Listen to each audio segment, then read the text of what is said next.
បាទផ្លូវក្នុងសាលាគឺមានផ្លូវស្តុបមានផ្លូវឆ្លងស្រួលបួលឆ្លងសូត្របាន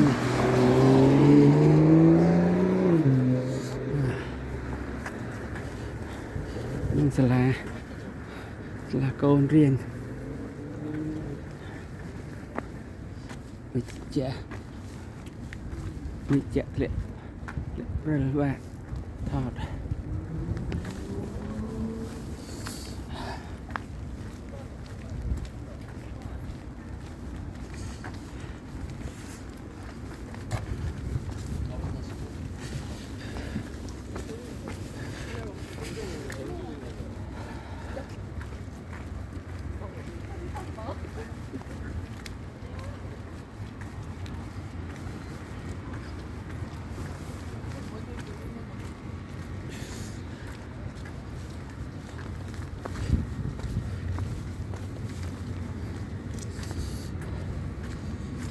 ទីលាន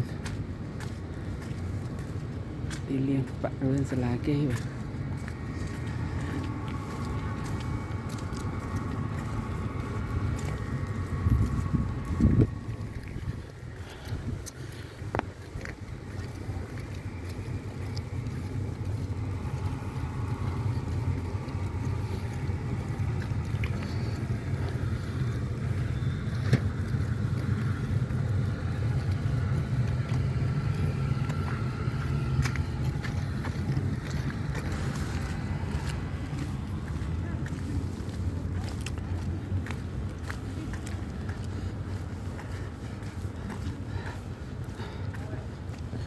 ទៅតិចក៏តស៊ូថតងាយបានមកថតទុកធ្វើអនុស្សាវរីយ៍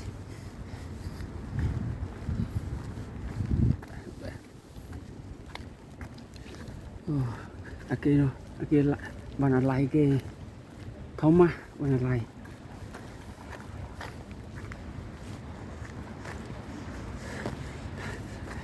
គេនេះខាងប្រាប់ដល់ខាងវងចេសាសគេនេះបាទឡានក្រុងដឹកកូនសាសសញ្ញាពេទ្យនេះគេវងចេសាសនោះបានអាឡៃធំ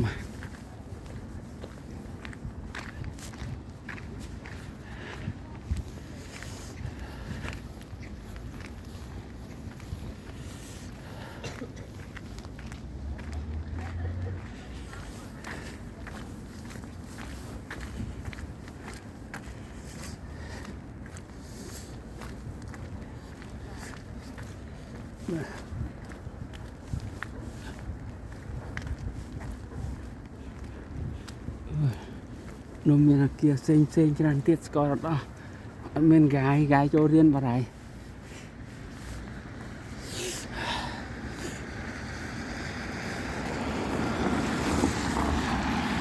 ពីនោះខាយ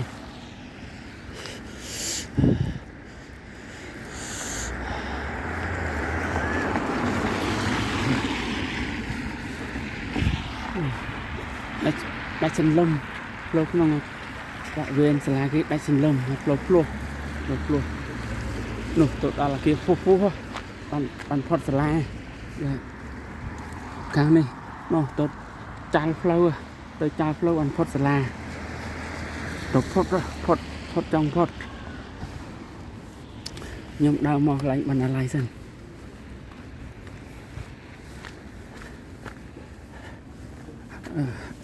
ដើម្បីថតបាទមុខបណ្ណាល័យមានទង់ជាតិគ្រប់ប្រទេសបាទគ្រប់ប្រទេស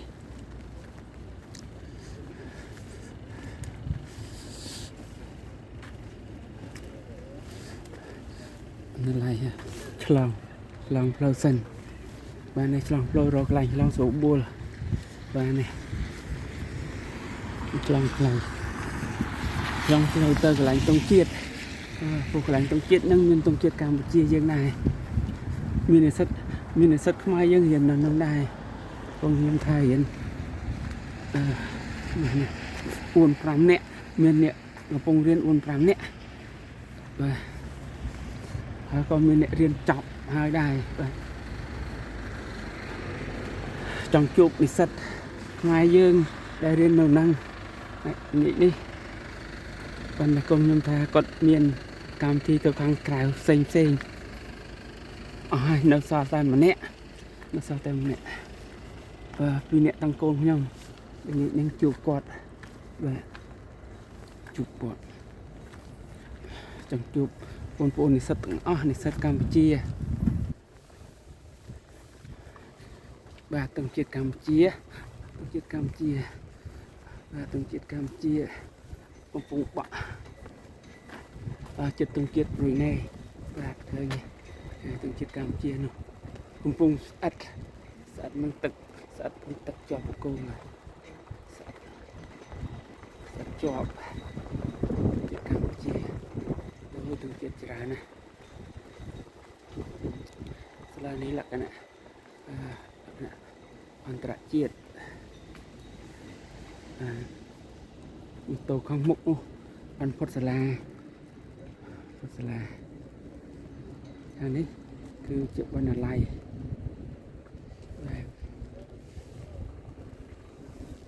លេងខ្ញុំចេញពីកន្លែងនេះខ្ញុំដើរទៅ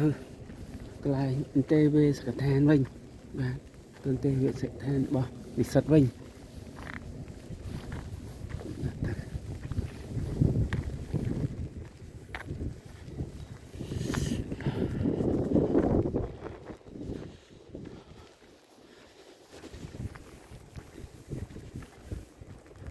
ប្រហែលជាឆ្ងាយបន្តិចទៅវិសកដ្ឋានឆ្ងាយបន្តិច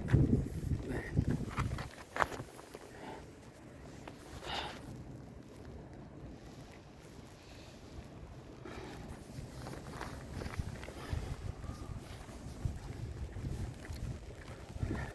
ខ្ញុំដើរធូរសិនព្រោះកូនរៀនសាស្ត្រាចារ្យនៅខាងកិច្ចការនិស្សិតមកទីហ្នឹងគាត់ជាប់វល់ដែរអត់បានណាត់គាត់មុនបានជួបគាត់ខ្ញុំមកលេងក្រៅផ្លូវការទេបន្ទាប់ពីចប់ការងារទៅឆ្លៀតមកសួរសុខទុក្ខកូន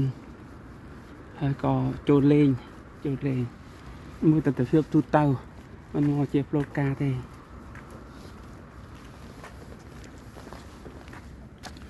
កន្លែងកីឡាបាល់បោះសាលា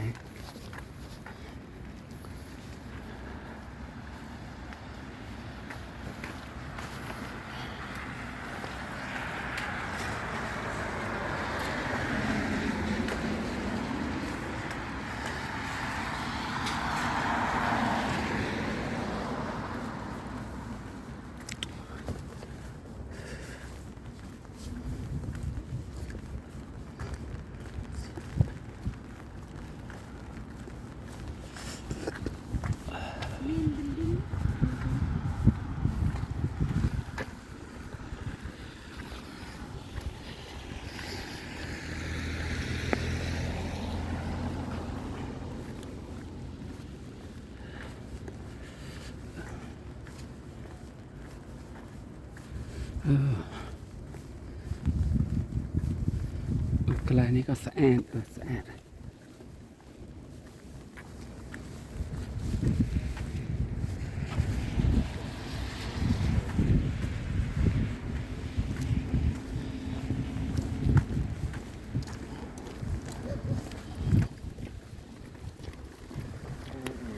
ខ្ញុំជាក់ចង់ដែរជាក់មុខជាក់វាមាត់ឡើងរឹងជាក់ខាងស្ថានភាពហើយជា2 អង្សាសេហើយធ្លាក់ព្រិលតាំងពីព្រឹកព្រំរហូតដល់ឥឡូវម៉ោង 3 ហើយម៉ោង 3 រសៀលហើយព្រិលនៅតែធ្លាក់បាទនោះគេរដ្ឋបាលខាងនេះគេមើលគេច្រើនទៀតខ្ញុំអត់ស្គាល់ទេគាត់ថាតើឃើញបរិវេណទឹកធឿអនុស្សាវរីយ៍យកទៅឲ្យបងប្អូនរបស់កូនខ្ញុំ ឲ្យបងប្អូនមើលទៀតបងប្អូនឬក៏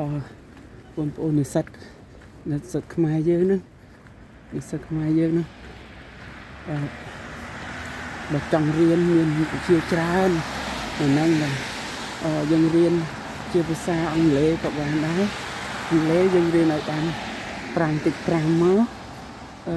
IELTS 5.5យើងអាច apply បានហើយបើរៀនភាសាកូរ៉េប្រឡងជាប់ top 4 យើងរៀននៅ CKCC ហើយយើងបាន top 4យើងអាច apply មករៀននៅសាលានេះបានហើយអាហារូបករណ៍មានច្រើនអាហារូបករណ៍គេឲ្យតាមកម្រិតចំណេះដឹងរបស់យើងIELTS 5.5ហើយប្រឡងបាក់ឌុបជាប់អាច apply បានបើចេះភាសាកូរ៉េtop 4អាច apply បានដែរ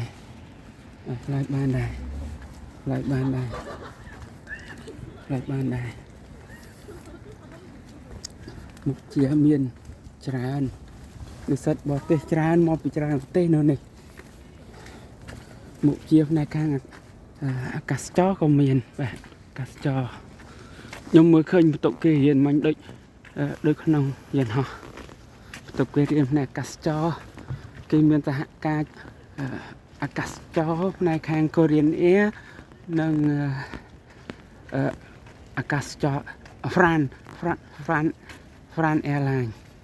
អាកាសចររបស់បារាំងបន្ទប់រៀនគេដូចយន្តហោះ